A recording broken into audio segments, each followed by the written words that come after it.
नमस्कार. VAJ academy YouTube चॅनलवर आपलं सहर्ष स्वागत आहे. या व्हिडिओमध्ये आपण पोलीस भरतीसाठी मराठी व्याकरणावर आधारित प्रश्न पाहणार आहोत आणि हे सगळेच्या सगळे प्रश्न ॲक्च्युअल पोलीस भरतीमध्ये विचारलेले आहेत. बरं, आता विचारलेल्या प्रश्नांचंच विश्लेषण का बरं करत आहे, तर तुम्हाला आगामी पोलीस भरतीमध्ये नेमके कसे प्रश्न विचारले जाणार आहेत हे यामधून कळेल. तसंच या प्रश्नांची उत्तरं सांगत असताना मी जे विश्लेषण करणार आहे त्या विश्लेषणाचा फायदा तुम्हाला निश्चितच आगामी पोलीस भरतीमध्ये होईल आणि याच्यातले काही प्रश्न रिपीट सुद्धा होऊ शकतात. तर अतिशय महत्त्वाचा असा व्हिडिओ आहे. बऱ्याच विद्यार्थ्यांना असं वाटतं मराठी व्याकरण सोपं आहे, त्याकडे दुर्लक्ष करतात, पण असं अजिबात करू नका. कारण मराठी व्याकरण सोपं आहे, तर यामध्ये 25 पैकी 25 मार्क्स मिळवण्याचा प्रयत्न करा, जेणेकरून तुमचा स्कोर जास्तीत जास्त वाढेल. तर व्हिडिओ शेवटपर्यंत पहा. या व्हिडिओला सर्वांनी लाईक करा, शेअर करा आणि VAJ अकॅडमी हे जे आपलं यूट्यूब चॅनल आहे ते सबस्क्राईब करा. सुरुवातीला काही सेकंद माझी जाहिरात आणि नंतर लगेच आपण प्रश्न पाहायला सुरुवात करणार आहोत. जर तुम्हाला पोलीस भरती रेकॉर्डेड व्हिडिओ कोर्स विकत घ्यायचा असेल तर प्ले स्टोअरवरून विठ्ठल जोशी ॲप डाउनलोड करा आणि पोलीस भरती रेकॉर्डेड व्हिडिओ कोर्स विकत घ्या. यामध्ये अंकगणित, बुद्धिमत्ता चाचणी, मराठी व्याकरण यांचे रेकॉर्डेड व्हिडिओ दिलेले आहेत आणि पोलीस भरतीला निश्चितच तुम्हाला याचा फायदा होईल आणि फी अतिशय कमी आहे. फक्त 300 रुपयामध्ये हा कोर्स मी उपलब्ध करून दिलेला आहे. तसंच तुम्हाला जर गणित आणि बुद्धिमत्ता चाचणीचा अभ्यास करायचा असेल तर 8806068618 या व्हॉट्सअपच्या नंबरवर मॅथ्स रिझनिंग बुक म्हणून मेसेज करा. तुम्हाला घरपोच ही दोन्ही पुस्तकं मिळून जातील. चला तर मग आता आपण पहिला प्रश्न पाहूयात. तर या ठिकाणी पहा, पहिला जो प्रश्न आहे तो आहे उंदीर मांजराकडून मारला गेला. प्रयोग ओळखा. आता आपल्याला जे वाक्य दिलेलं आहे ना ते वाक्य आहे पहा, उंदीर मांजराकडून मारला गेला आणि या वाक्याचा प्रयोग ओळखायचा आहे. तर इथं जर तुम्ही विचार केला तर कडून हा शब्द आलेला आहे. तर हे जे उदाहरण आहे ना हे कर्मणी प्रयोगाचं उदाहरण आहे.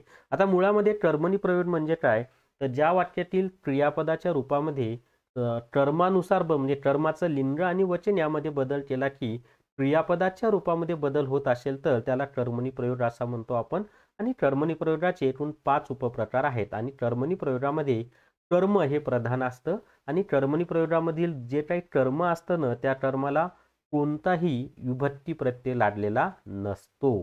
तर या ठिकाणी कर्म उंदीर आहे, त्याला कोणताही विभक्ती प्रत्यय लादलेला नाही, म्हणून हे कर्मणी प्रयोगाचं उदाहरण आहे. बऱ्याच जणांना प्रश्न पडला असेल की उंदीर कसं काय कर्म झाला, ते तो वाक्याच्या सुरुवातीला आलेला आहे. याच्यामध्ये कर्ता मांजर आहे आणि कर्म आहे उंदीर, हे लक्षात असू द्या. त्याच्या पुढे आहे पहा, डोळ्यात खुपणे म्हणजे काय.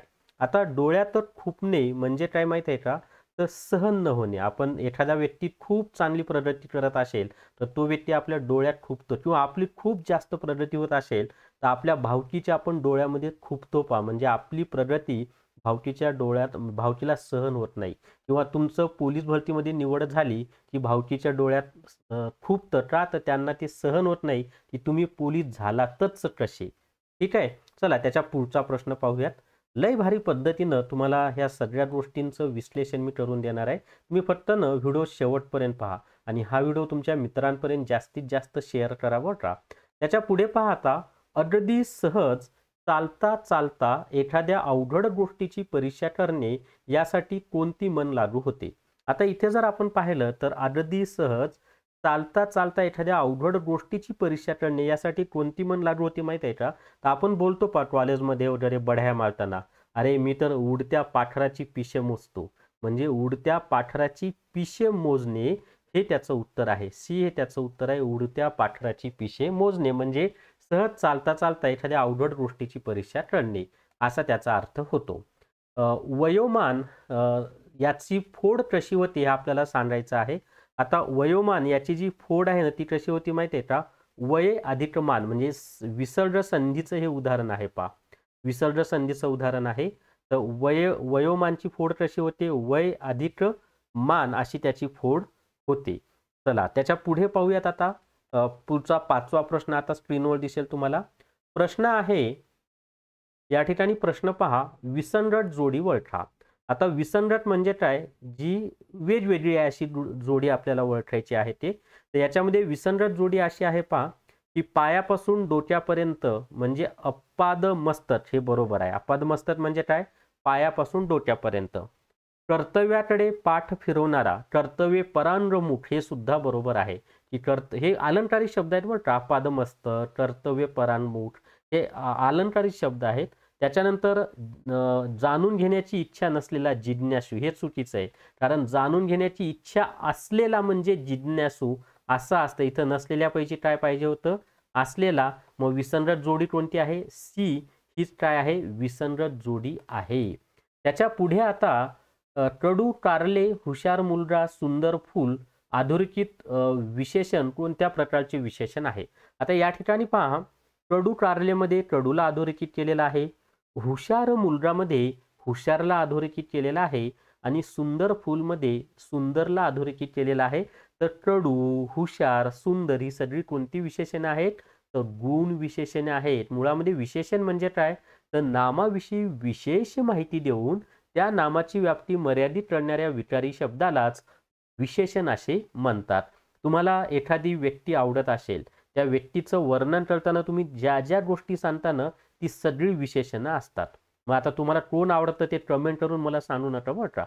तुमच्या मनाला माहिती आहे तुम्हाला कोण आवडतं ते. त्याच्या पुढे पहा, आणि इथं चव जी असते ना, आंबट, गोड, तिखट, कडू ह्या सगळ्या गुण विशेषणामध्ये येतात. मी जसं सांगितलं, हुशार एखाद्या माणसाचं वर्णन करताना जेवढी विशेषणं आपण लावतो ना, ती सर्व गुण विशेषण असतात. सुंदर हे फुलाचं वर्णन करत आहे, ते सुद्धा काय आहे, गुण विशेषण आहे. तर ही सगळी गुण विशेषणाची उदाहरणं आहेत. खालीलपैकी शुद्ध शब्द ओळखा. आता शुद्ध शब्द ओळखा पाहत असताना याच्यामध्ये शारीरिक हा काय आहे, शुद्ध शब्द आहे. डी हे त्याचं उत्तर आहे. इथं काना, उकार, वेलांटी, मात्रा हे बारीक पाहावं लागतं बरं का. तर शारीरिक हा काय आहे, शुद्ध शब्द आहे. डी हे त्याचं उत्तर आहे. सरळ सरळ काय करा, शुद्ध शब्द सतत सतत वाचायचे, म्हणजे आपल्या लक्षात राहतं की कोणता शुद्ध शब्द आहे ते. खालीलपैकी विकारी शब्द नसणारा पर्याय शोधा. आता विकारी म्हणजे काय, बदल होणारा. आता मुळामध्ये तुम्ही जर शब्दांच्या जातींचा अभ्यास केलेला असेल तर तुम्हाला हे विकारी अविकारी काय ते समजलं असेल. याचं उत्तर क्रियाविशेषण अव्यय आहे पा, कारण हा विकारी पर्याय नाही. त्याच्यानंतर नाम हा विकारी असतो, सर्वनाम विकारी आहे, क्रियाविशेषण विकारी आहे. क्रियाविशेषण आणि क्रियाविशेषण अव्यय दोन्हीमध्ये फरक आहे हे माहिती असू द्या. आता मुळामध्ये शब्दांच्या जाती एकूण 8 आहेत. त्याच्यामध्ये 4 जाती ह्या विकारी असतात आणि 4 जाती ह्या अविकारी असतात. आता विकारी जाती म्हणजे काय, तर शब्दांच्या ज्या जातीमध्ये लिंग व वचननुसार बदल होतो त्यांना विकारी जाती असं म्हणतात. त्याच्यामध्ये विकारी जातीमध्ये असं आहे, नाम, सर्वनाम, विशेषण आणि क्रियापद ह्या 4 विकारी जाती आहेत. अविकारी जाती म्हणजे काय, तर लिंग व वचन यानुसार ज्या शब्दांच्या जातीमध्ये बदल होत नाही त्यांना अविकारी जाती असं म्हणतात. त्याच्यामध्ये क्रियाविशेषण अव्यये, शब्दयोगी अव्यये, उभयनवी अव्यये आणि केवळ प्रयोगी अव्यये यांचा समावेश होतो. आता याच्यामध्ये एक लक्षात असू द्या की क्रियाविशेषण आणि क्रियाविशेषण अव्यय याच्यात काय फरक आहे माहिती आहे का, की क्रियाविशेषण हे विकारी असतं म्हणजे त्याच्यामध्ये बदल होतो, आणि क्रियाविशेषण अव्यय हे अविकारी असतं. हा दोन्हीमध्ये फरक आहे. जसं की तो चांगला बोलतो, ती चांगली बोलते, ते चांगले बोलतात. आता चांगला हा जो शब्द आहे ना, बोलतो या क्रियापदाविषयी माहिती देतात, ते क्रियाविशेषण झाले. परंतु त्यामध्ये बदल होत चाललाय म्हणून ते क्रियाविशेषण आहेत. पण तो छान बोलतो, ती छान बोलते, ते छान बोलतात. आता इथं छान मध्ये बदल झालेला आहे का, नाही. मग छान हे क्रियाविशेषण अव्यय आहे. छान आणि चांगला हे दोन्ही क्रियापदाविषयीच माहिती देत आहेत, परंतु चांगला मध्ये वचन लिंग यानुसार बदल होत आहे म्हणून ते क्रियाविशेषण आहे, आणि छान मध्ये बदल होत नाही म्हणून ते क्रियाविशेषण अव्यय आहे. मला वाटतं आता तुम्हाला छानपैकी समजलं असेल. समजलंय की नाही, कमेंट करून सांगा समजला असेल तर. लय भारी वाटतंय ना. हा, शेवटपर्यंत व्हिडिओ पाहायचा म्हणजे तुम्हाला अशी छान छान नवीन नवीन माहिती कळेल. पहा, आता टाळाचे मुख्य प्रकार किती, तर टाळाचे मुख्य प्रकार 2 आहेत पहा मित्रांनो. टाळाचे मुख्य प्रकार किती आहेत, टाळाचे मुख्य प्रकार हे 2च आहेत. एक आहे सकर्मक क्रियापद आणि दुसरा आहे अकर्मक क्रियापद. असे टाळाचे मुख्य प्रकार किती आहेत, 2 आहेत. हे सर्वांनी लक्षात ठेवा.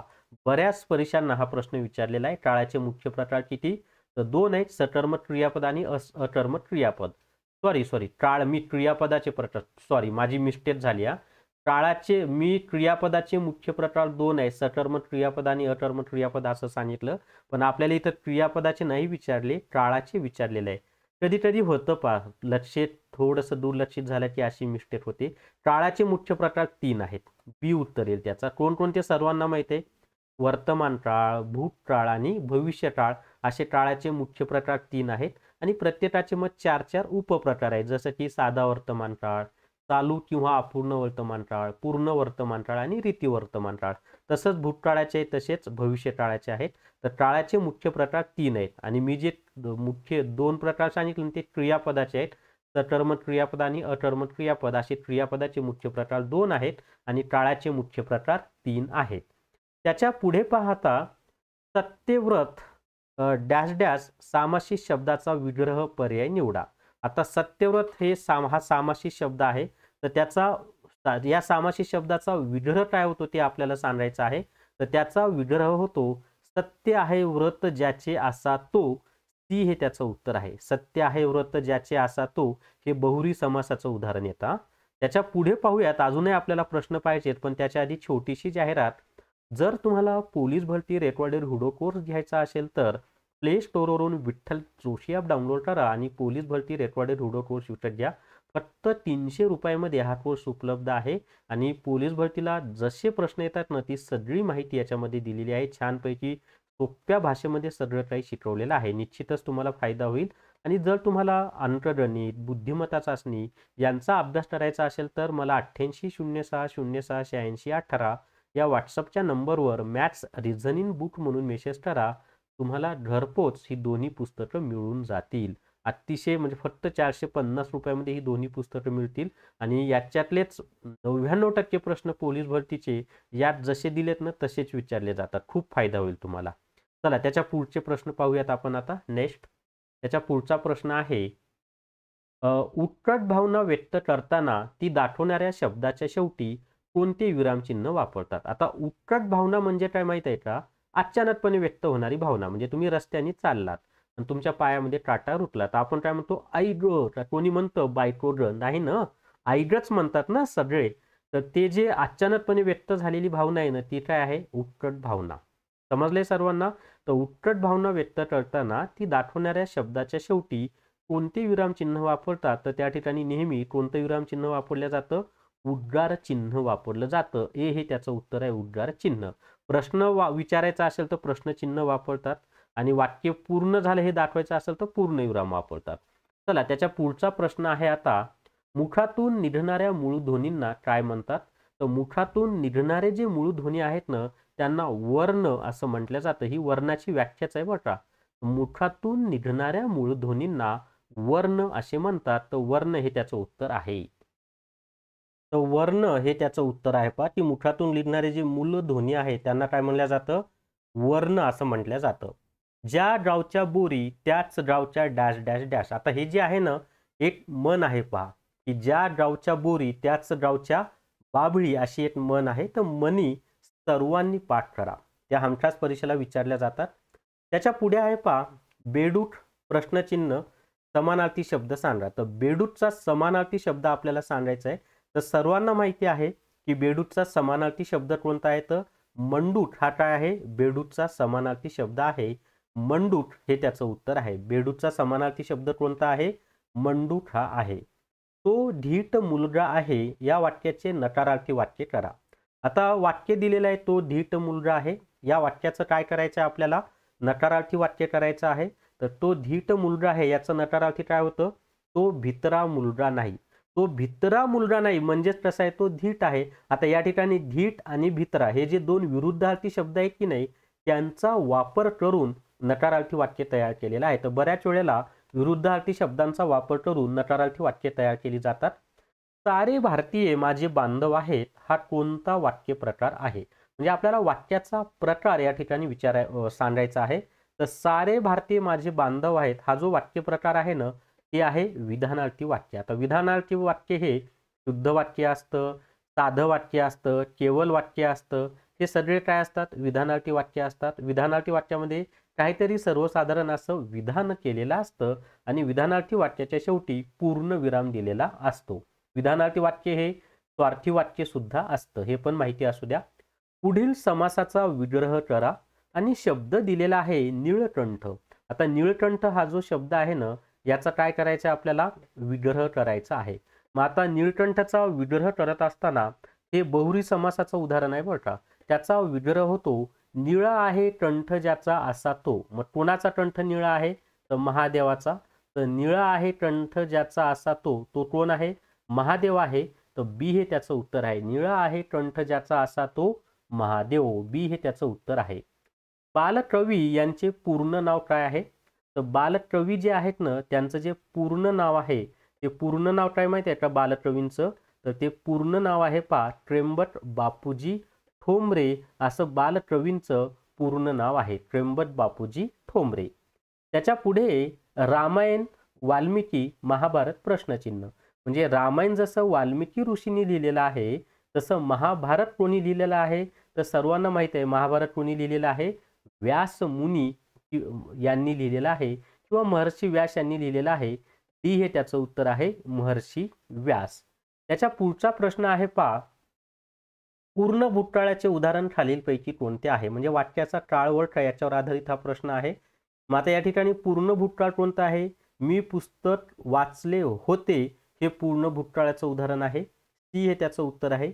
मी पुस्तक वाचत असे हे रीती भूतकाळाचं उदाहरण आहे. हे जे 1 नंबरचं आहे ना हे रीती भूतकाळाचं उदाहरण आहे. आणि कायम लक्षात ठेवा ज्या वाक्याच्या शेवटी असे हा शब्द असतो ते वाक्य रीती भूतकाळाचं असतं.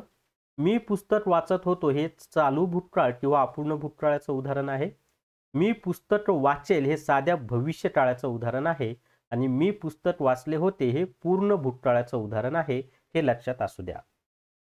जर तुम्हाला पोलीस भरती रेकॉर्डेड व्हिडिओ कोर्स घ्यायचा असेल तर प्ले स्टोअरवरून विठ्ठल जोशी ॲप डाउनलोड करा आणि पोलीस भरती रेकॉर्डेड व्हिडिओ कोर्स विकत घ्या.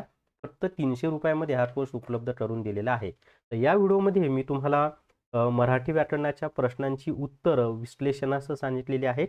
आणि याच्या अगोदर सामान्य ज्ञानचे व्हिडिओ अपलोड केलेले आहेत, गणिताचे व्हिडिओ अपलोड केलेले आहेत. ते सुद्धा व्हिडिओ तुम्ही पाहून घ्या, निश्चितच तुम्हाला फायदा होईल.